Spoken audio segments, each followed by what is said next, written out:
I'd like to start off by paying my respects to the traditional owners, past and present, and make it very clear to everybody it's such an honour to be here today.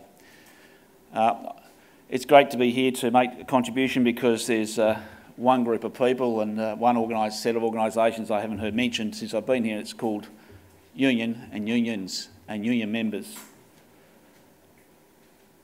The CFMEU is a union which has 110,000 members. We have 110,000 members that work in construction, forestry, mining and energy. We represent 110,000 members and their families. We represent their families and their communities. Many of our members are in regional Australia. We're a union that is militant. We're a union that's proud to be militant. That means that we believe in things, we stand up for things and we fight for things. We're proud that the CFMEU and its organisations that made up the CFMEU, organisations such as the BWU, the BLF, the pulp and paper workers, the timber workers, the miners, many other unions, came together with a history of struggle for social justice and workers' rights. We're proud that we're a union that has a history of struggle on rights for Indigenous people. No one looked around for the trade union movement during the 60s when there was a fight for the referendum. No one looked around to find out where the CFMEU stood on land rights and Mabo.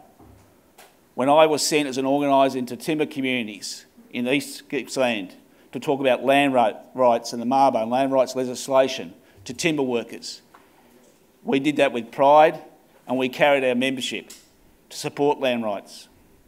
We're proud that we have that tradition and we can carry that tradition today because that's what unions are about. Unions are about supporting workers, their families and their communities. So we do that at a workplace level and we do it at an industry level and we do it at a national level. And we do that because we know that in any community there's going to be at times discussion and dialogue or sometimes argument about what happens, about the distribution of wealth that is produced in a country or a community. That's the way it is. To think otherwise is to be naive. We know that when people negotiate, your outcome often depends on the power that you have. It doesn't just depend on the goodwill of others. Rights that are legislated give you power. Goodwill that is not legislated sometimes doesn't. As an organisation, we all support goodwill and understanding and dialogue. But at times you do need to ensure that you have legislative rights, that you have power in negotiation, or otherwise the outcomes are determined by those who do have power.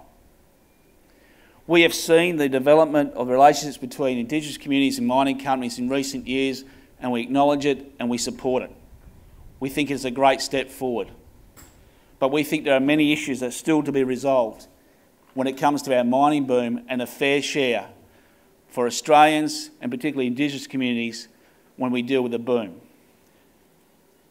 Not only is there an issue about what compensation, what royalties, what income people should receive, but when you're talking about economic development, it's normally the most critical thing from our point of view is jobs, sustainable jobs that have career paths, sustainable jobs that have a future. And we think the question of employment in this mining boom is one that hasn't been quite settled. And in particular, we are concerned about these issues that have been settled, and that is the issues of guest labour, of foreign labour, of temporary labour. We're concerned that through this mining boom, in a rush to develop projects, that people will not take the time that is needed to train people who should be given training opportunities and training opportunities that lead to a real job. We find it hard to understand why some people in the mining community believe that they need to import thousands of workers from overseas, yet we have many young Australians, many Indigenous Australians still seeking employment.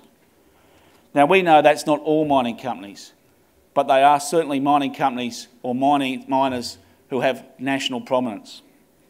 We look at the recent application by Gina Reinhardt, where the Royal Hill project wants to employ 2,000 workers, wants to employ 350 electricians.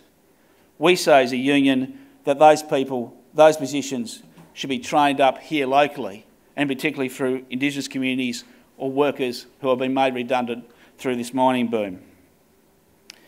We think to share the boom and to make sure we maximise our opportunities, there needs to be broad dialogue. We believe there needs to be discussion.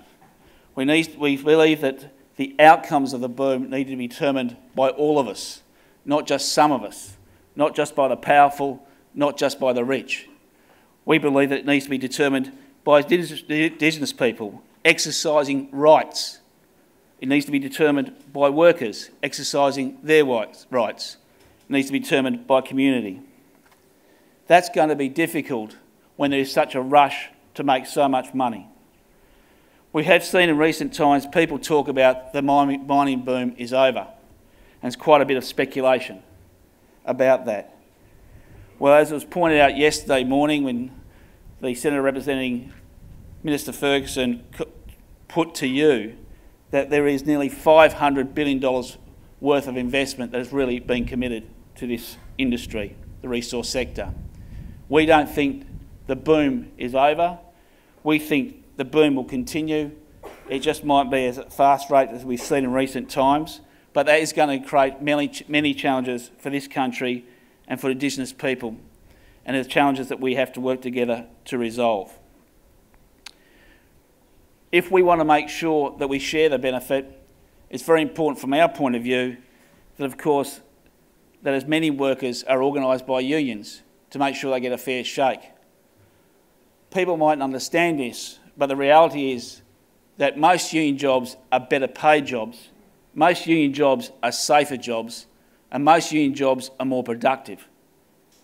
That's what the stats prove and demonstrate. And as we create employment in this industry, it is important that people's rights and workers' rights are protected by making sure people are unionised, and that people aren't getting a fair deal because it's just through someone's goodwill. Goodwill is important, as I said earlier, but what's most important is rights. Exercising rights, having those rights, and being respected for having those rights.